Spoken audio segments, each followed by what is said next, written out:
কাকিনাড়া গঙ্গার ঘাটে কলস যাত্রায় উপস্থিত হয় ভাটপাড়া বিধানসভা কেন্দ্রের তৃণমূল প্রার্থী অমিত গুপ্তা এবং বিজেপি প্রার্থী পবন সিং। সেখান থেকে তৃণমূল সরকারে এসে ভাটপাড়া পুরসভা থেকে 4000 কর্মী তাড়িয়েছে। দুর্নীতির প্রশ্নে তৃণমূল প্রার্থীকে খোঁচা বিজেপি প্রার্থী পবন সিং এর।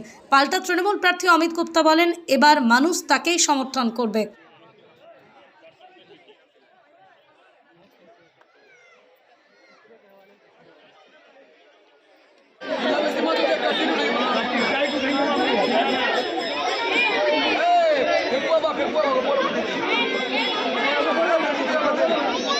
পশ্চিমবাংলায় যদি বিজেপি নাও থাকে, ভাটপাড়ায় বিজেপি থাকে।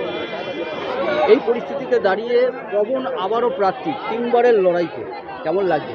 তখন ভাটপাড়া বিধানসভার মধ্যে বিজেপি কেন বিজেপি এখানে করে মিন্স বিজেপি এমএলএ আছে, এখানে মানুষ দেখবে বিজেপিকে প্রচুর ভালোবাসে, বিজেপি সাপোর্ট করে।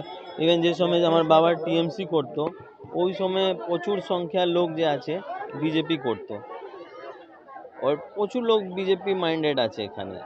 ওর এত দিন থেকে এখানে যে মানুষ আছে স্ট্রাগল করছে কব বিজেপি সরকার আসবে, কব বিজেপি সরকারের মধ্যে আমার সুবিধা পাওয়া যাবে।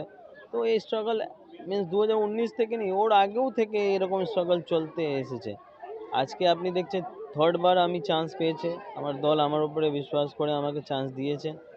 আর এবার নিশ্চয়ই এবার এখান থেকে তো বিজেপি হবেই হবে, নিশ্চয়ই আছে, লেকিন সরকার আসা খুব দরকার আছে। কেন পরিবর্তন না হলে কিছু ডেভেলপমেন্ট দেখা যাবে না। আপনি তো দেখেছেন 15 বছর থেকে টিএমসি সরকার ছিল, একটাও কারখানা এখানে নতুন হতে পারেনি, উল্টো যে কারখানা ছিল বন্ধ হয়ে গেছে।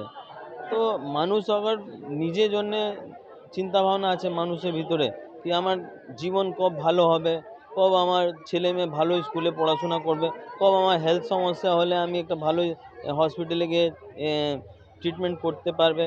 আজকে দেখুন মোদিজি, আমার যে মাননীয় প্রধানমন্ত্রী নরেন্দ্র মোদিজি যে আছে, একটা এইমস করেছে, এইমসে পর দিন কত লোক যায়, ওখানে কত লোকের সুবিধা পায়। এখান থেকে 4000 লোককে আপনারা ক্ষমতায় আসার পর কাছ থেকে বাতিল করেছেন। আমরা গঙ্গা ঘাটে দাঁড়িয়ে আছি, আর অর্জুন সিং বিধায়ক ছিলেন, চেয়ারম্যান ছিলেন, এমপিও ছিলেন। মেঘনা ঘাটে নিজের তবদিল থেকে 50 লাখ টাকা দিয়েছিলেন, আর 6 মাস মধ্যে ঘাট গঙ্গাতে মিশে যায়। আজকে এই ঘাট যেখানে আমরা দাঁড়িয়ে আছি, এটা আমার বাবা স্বর্গীয় ধরমপাল গুপ্তা 30-40 বছর আগে করেছিলেন, আর আজকেও ঠিক আছে। 400 কোটি টাকা যখন উনি চেয়ারম্যান ছিলেন, রাজ্য সরকার তরফ থেকে বরাদ্দ হয়েছিল সুয়ারেজ লাইনে কাজের জন্য।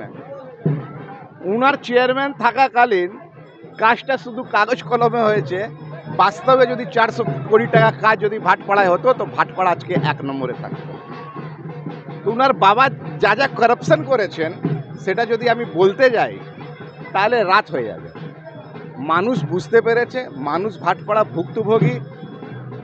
প্রতিবার ধর্মে নামে মানুষকে বিভাজন করা যাবে না, ভাষার নামে মানুষকে বিভাজন করা যাবে না। মানুষ ঠিক করে নিয়েছে।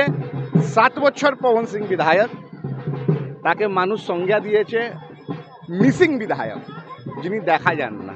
আর আমরা মমতা ব্যানার্জির সৈনিক, 365 দিন লোকের সাথে, লোকের পাশে থাকি। মানুষ